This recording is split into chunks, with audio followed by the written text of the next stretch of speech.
Before we begin, I wanted to give a huge shout out to the folks at Amazon Music for partnering with us on this episode of the Inside Line F1 podcast. But more on this later. Right then, let's get right into today's episode.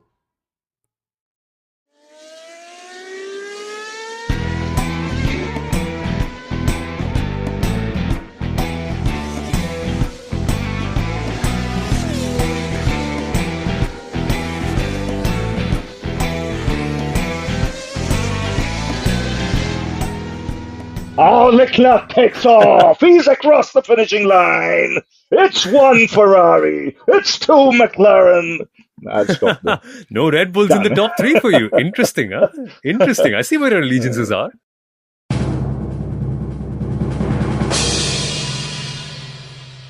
Ladies and gentlemen, today on the Inside Line F1 podcast, we are joined by proper sporting royalty. Let me explain.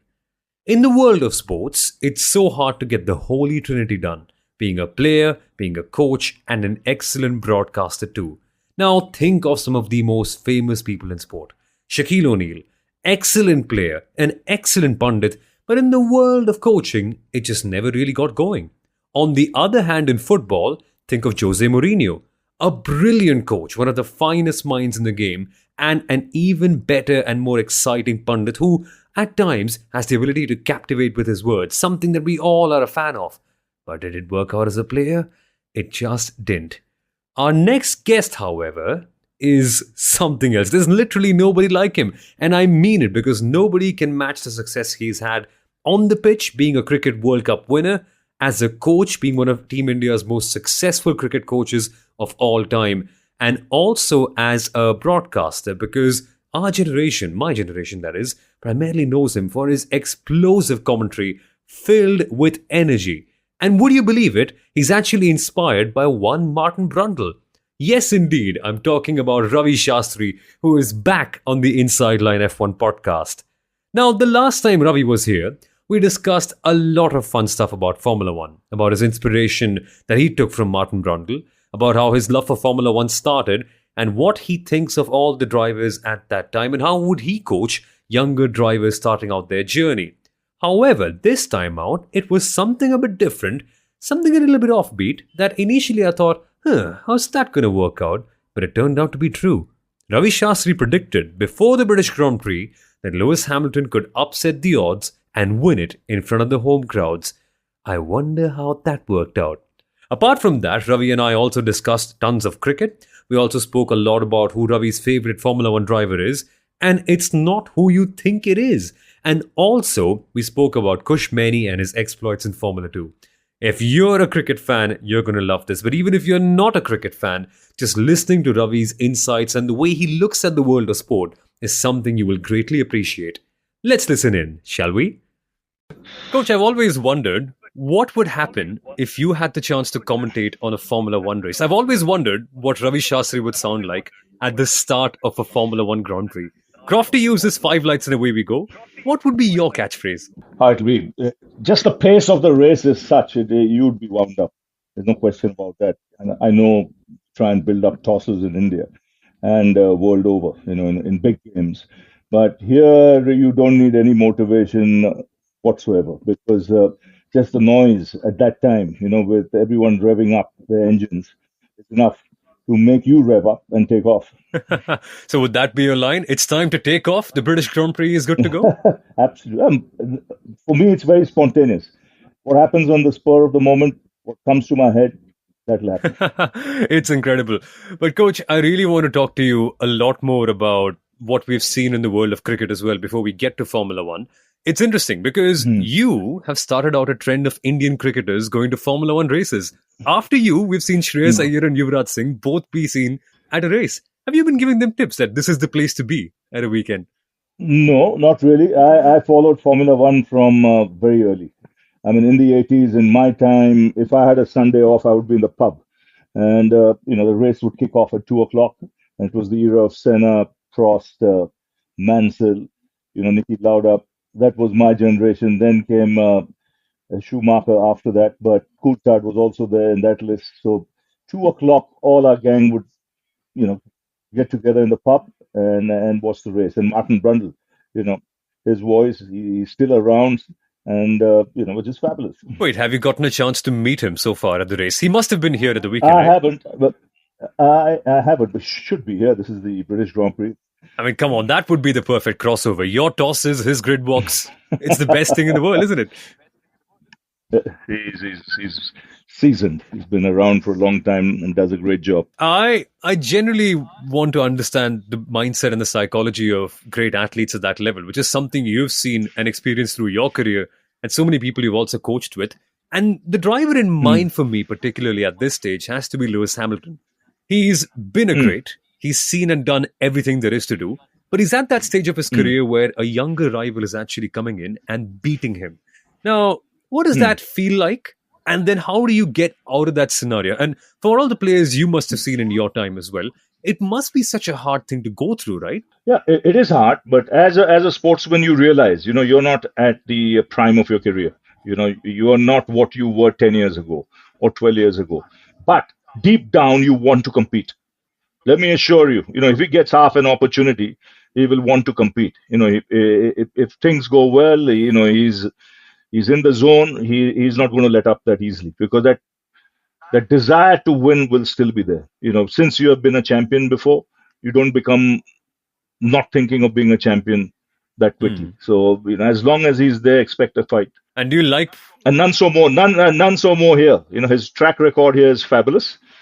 He'll have the support of the British crowd behind him, and probably he might just up the ante here. And wouldn't it be crazy that Lewis Hamilton potentially gets a big result just the weekend after his teammate George Russell won the Austrian Grand Prix? Were you watching that one? That must have been such a mad Yeah, result.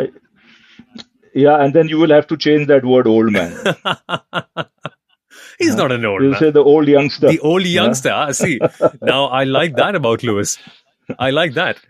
But with Lewis, with Max, you see these great athletes at the top of their game. With Verstappen now, he's finally facing competition. The last time we spoke, you said that it takes a lot for an athlete to get the best out of himself when there's no competition. Finally, there is some Mm. with Lando Norris and McLaren.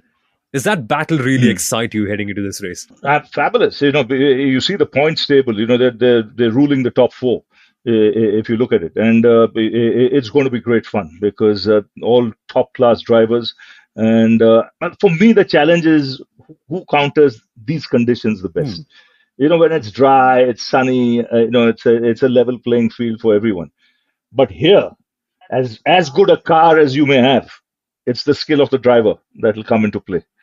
In these conditions, which for me is fascinating. Do you like what you see from Lando Norris so far? Very good.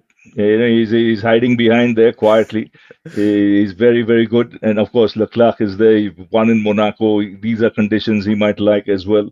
And it's going to be fascinating. I'm looking for waiting for 3 o'clock when they take off here for the qualifying. Should be fun. Overall, you've been to Yeah. this race and also the Belgian Grand Prix. Which one would you rank as the best experience for any Formula One fan? See, I've been to Abu Dhabi, I've been to Bahrain, I've been to Spa, I've been here, but I think this was built for Formula One. If you look at Silverstone, it's just coming in. It's built for Formula One. It's twice the size of Yeah. Spa when it comes to hospitality and the space used for it. Abu Dhabi has its own takeaways. Bahrain has his own takeaways, but this is the home. Many people believe this is the home of Formula One, and I can see even in pouring rain the number of people standing outside, queuing up, camping here, camping around around Silverstone is crazy to see. I took up the train this morning, just because I wanted to avoid the traffic. And even that train was full with all, Formula One supporters. Each one, and mind you, England play the Euro at five They o'clock, do. in the They evening. do. Yeah, they play the Euro as well. So it's going to be a sport crazy day. Oh, it is. And there's Wimbledon going on. So And hey, are you going to Wimbledon this time, if I may? yeah, well, I was there 2 days ago. I saw Classic, a game worthy of a semi-final or a final. Berrettini versus Sinner, fabulous. Well, this is the best place to be, right, this weekend. And how incredible. Especially Samuel, when you have sport in your blood. It's the best place. It's the best place to be for people like us. Well, it'll be incredible to see the race on Sunday and also you watching it. But I'm just hoping someday we have a crossover and we see you in the Formula One comms box. That interview of yours at the Belgian Grand Prix at the start, that has gone viral. But this weekend, McLaren versus Red Bull, a straight fight against each Mm, other. Now, the last time we were mm, on the podcast, you were a big admirer of Max Verstappen and his ability, but you also mentioned that you're mm. a good friend of Mika Hakkinen, McLaren's world champion.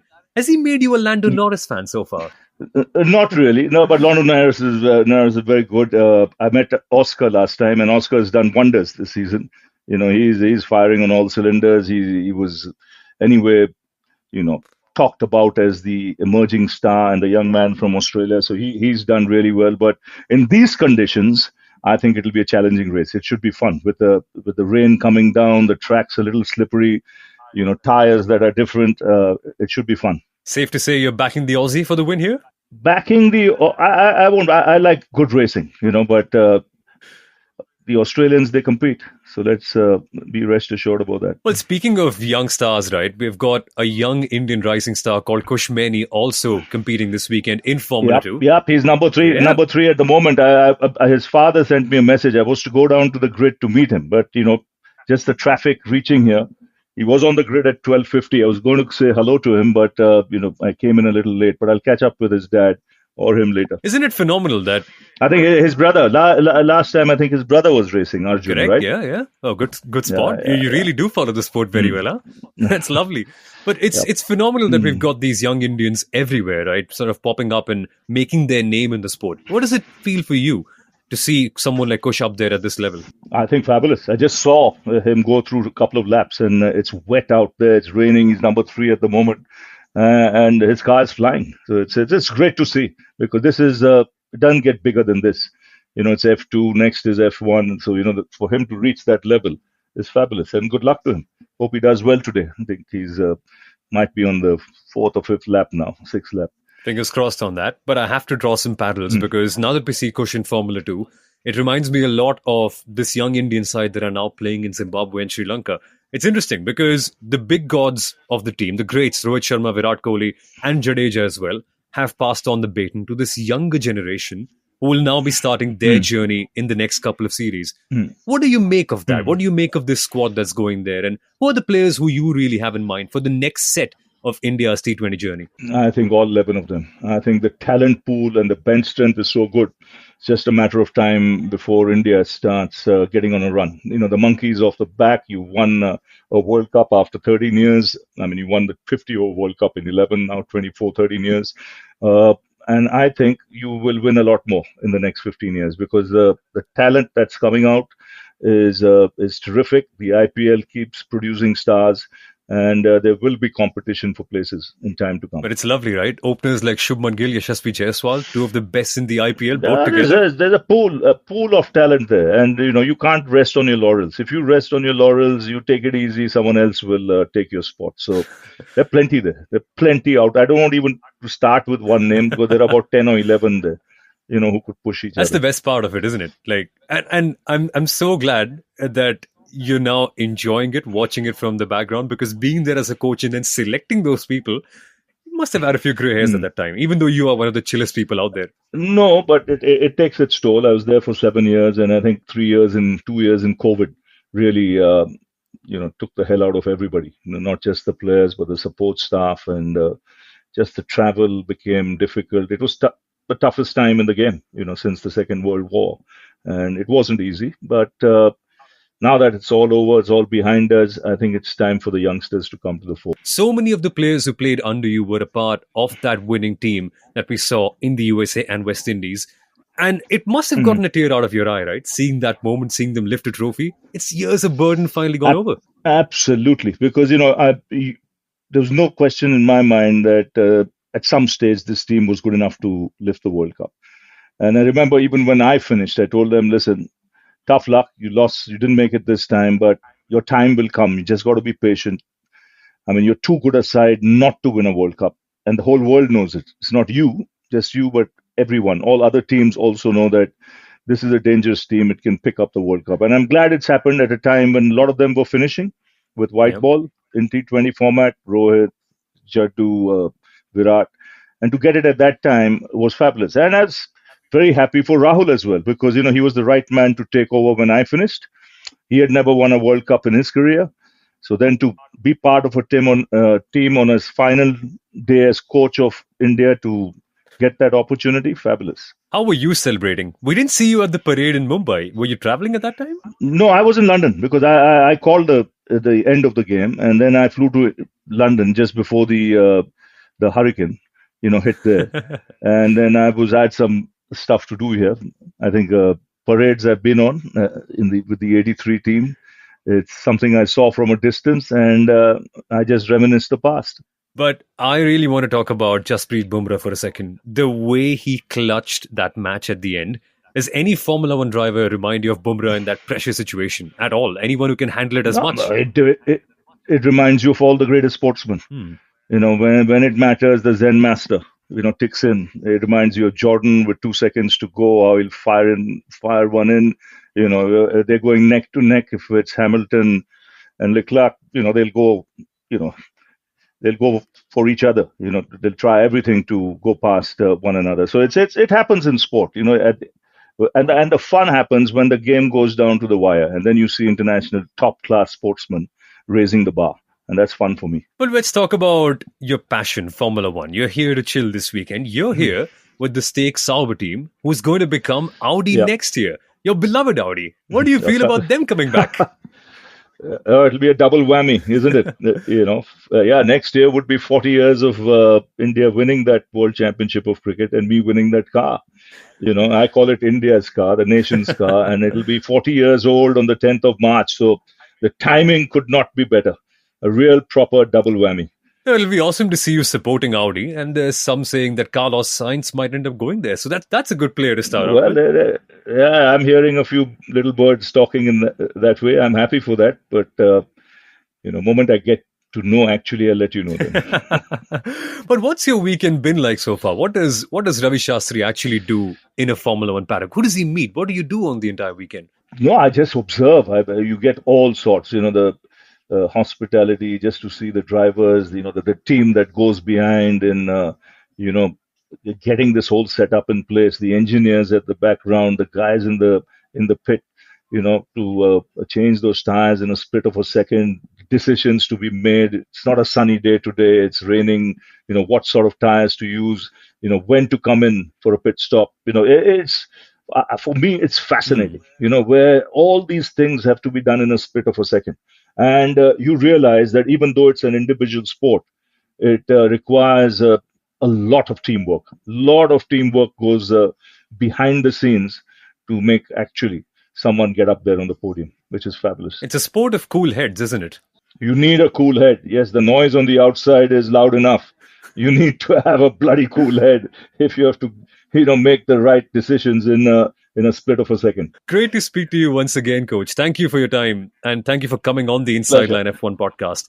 Well then, folks, that was Mr. Ravi Shastri himself. And you could tell just how much I was enjoying it by listening to it. And I hope that you did as well, all the way through the episode. And I know you did, because if you didn't, you probably wouldn't be here at this stage anyway. So thank you for all your continued support. And you know the deal, right? If you like what we do, give us a subscribe, share this podcast and this video with so many other people who also would love the same content, and follow us on all our social media channels to keep updated of all of our other work. Now then, we'll be back with more fun episodes shortly. Until then, I'll see you shortly. Bye-bye.